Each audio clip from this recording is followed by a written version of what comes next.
Hello and welcome all back to Election Time News America. Today is Saturday, September 27th, 2025. We're going to be looking into the New York City mayoral election, the largest election for a mayor, at least in the United States, this November 4th, this Tuesday, November 4th, which is just over 1 month away, the mayorship for the largest city in the entire country.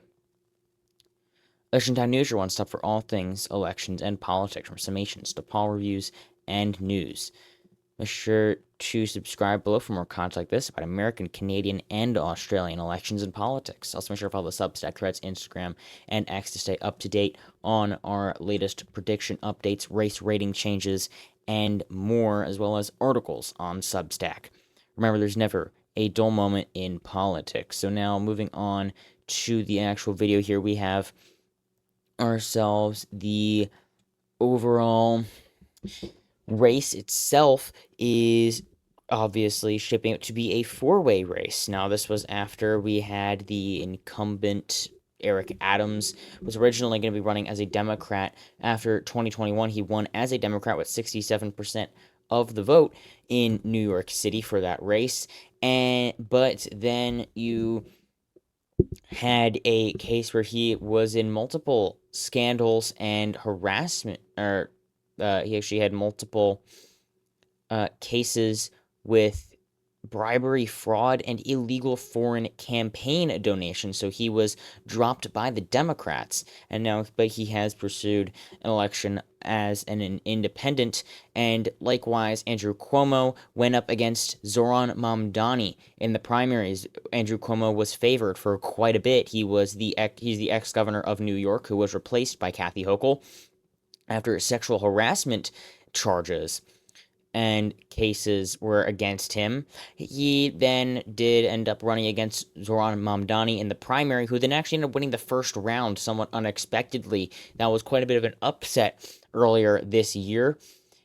And Mamdani did very well across all of the boroughs. He only lost Staten Island and the Bronx. He managed to narrowly pull off a 5-point win in Manhattan. He won by 12 in Queens and 18 in Brooklyn, being the largest vote dump for him there, 187,000 votes. But Staten Island, Cuomo won by 12 and then won by 18 in the Bronx.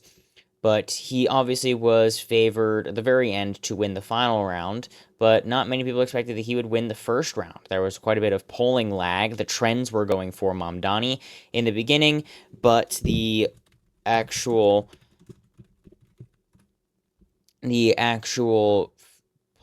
result obviously ended up being quite a bit ahead of the polls, but we did have a final poll that did have Mamdani leading in the final head-to-head.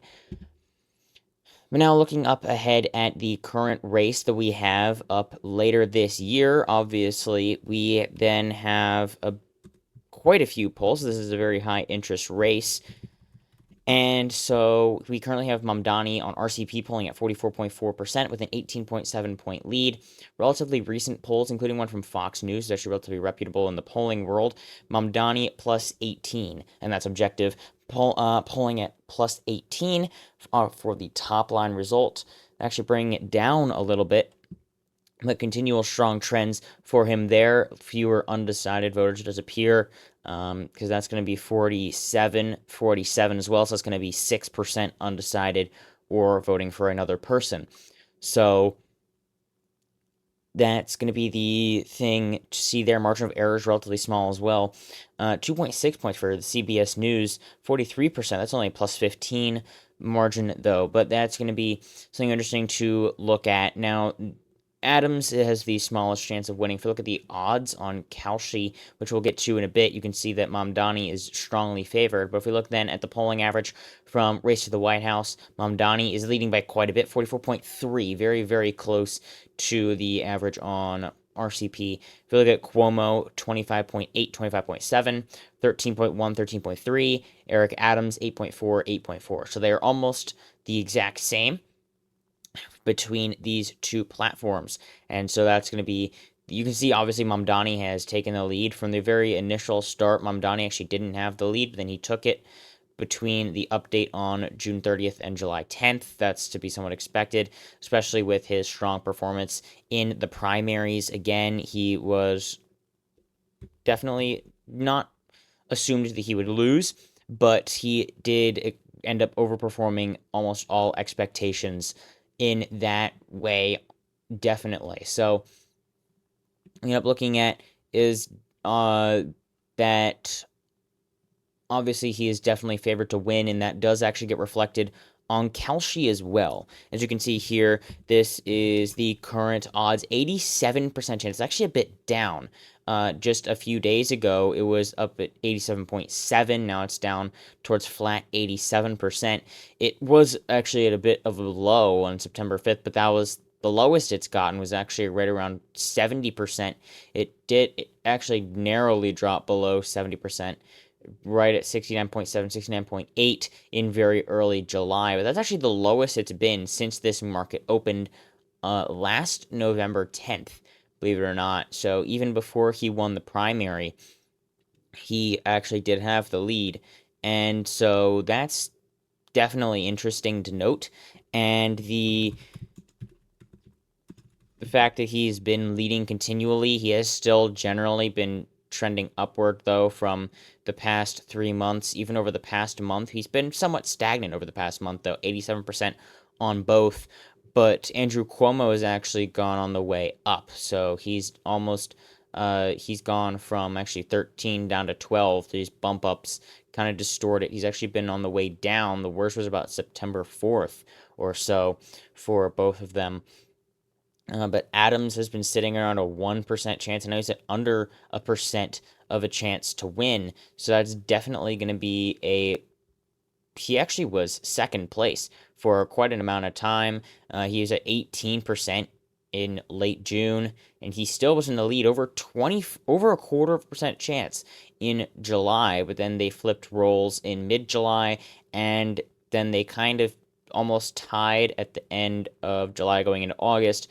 But then he has slowly been dropping since due to very poor numbers on social media, as well as general consensus, and obviously the polling is definitely not giving him any favors, as he's going from 9 to 12, but then down to 7 points.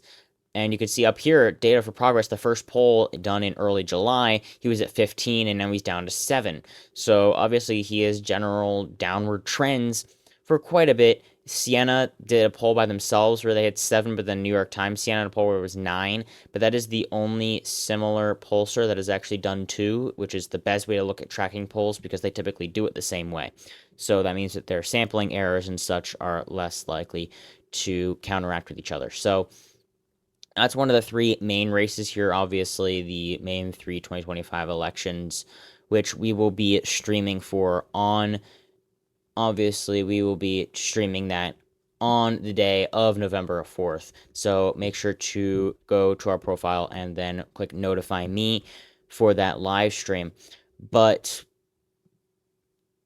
if we look now currently at the projection, we do have 48.78% of the vote going to Mamdani. This is roughly how it is going to go across the boroughs. If we look at the 2021 results, this is the exact same thing, but actually Adams got his weakest support from the borough of Queens and Brooklyn down here. That's Kings County. That's why it's Kings and Queens, but that's the Brooklyn. Brooklyn is the name of the borough.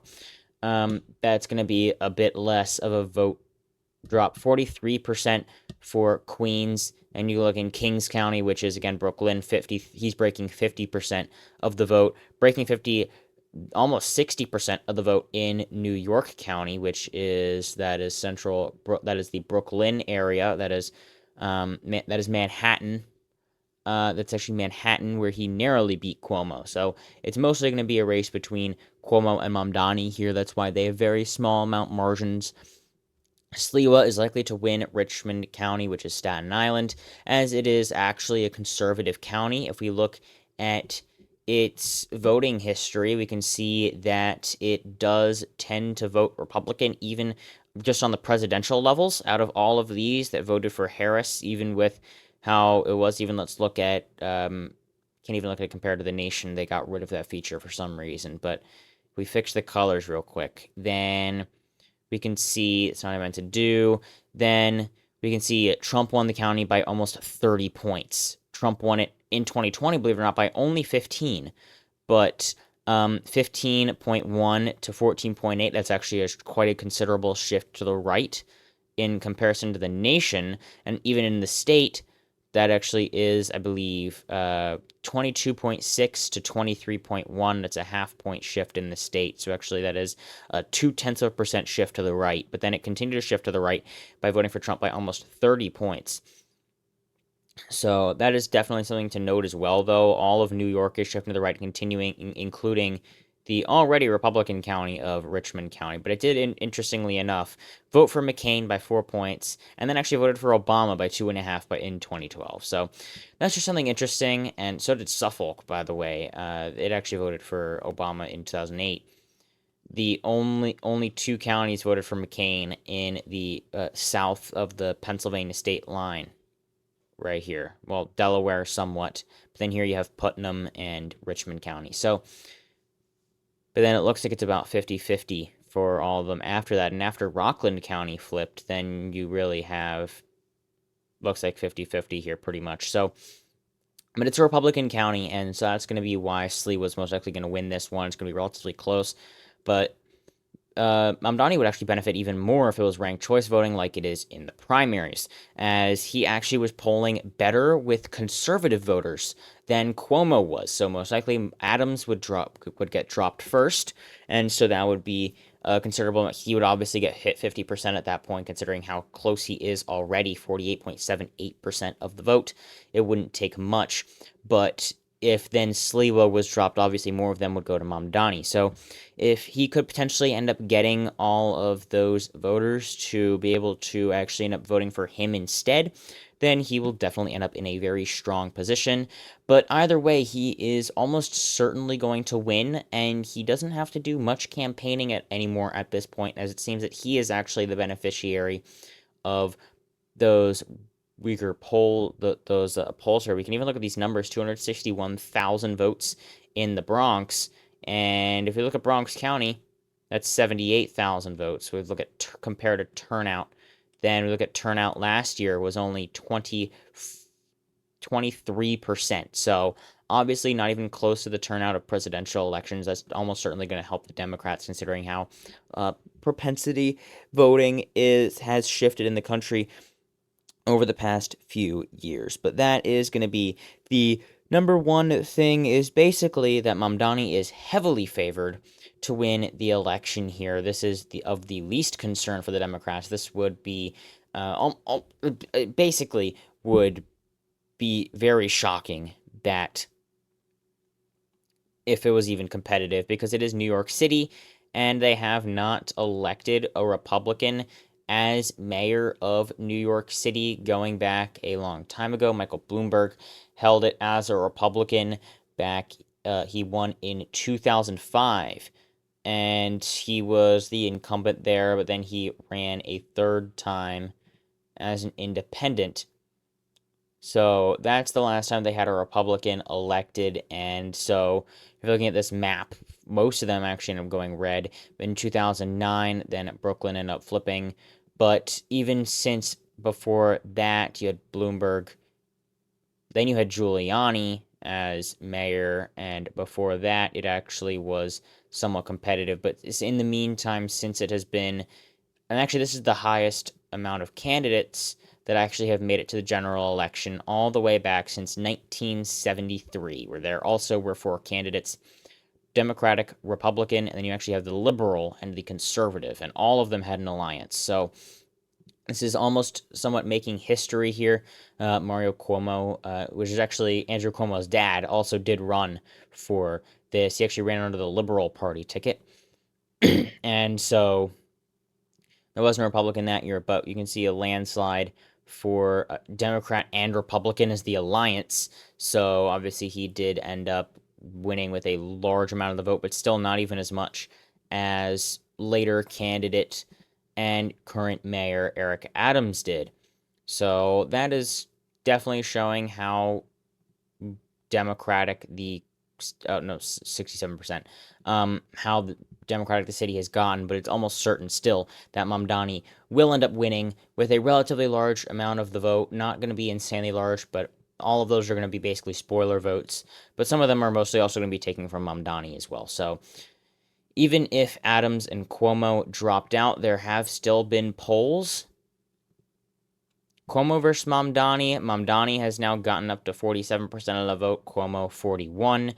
If you actually had Adams versus Mamdani, then Mamdani's winning by a lot. Cuomo drops out, then Mamdani's winning by a lot versus Sliwa and Adams. So all of those still show that Mamdani will win almost certainly, and those odds would probably be placed around 85% or so, right about where Kalshi is, where usually it's a bit bullish on winners, but right now it appears to be roughly on par.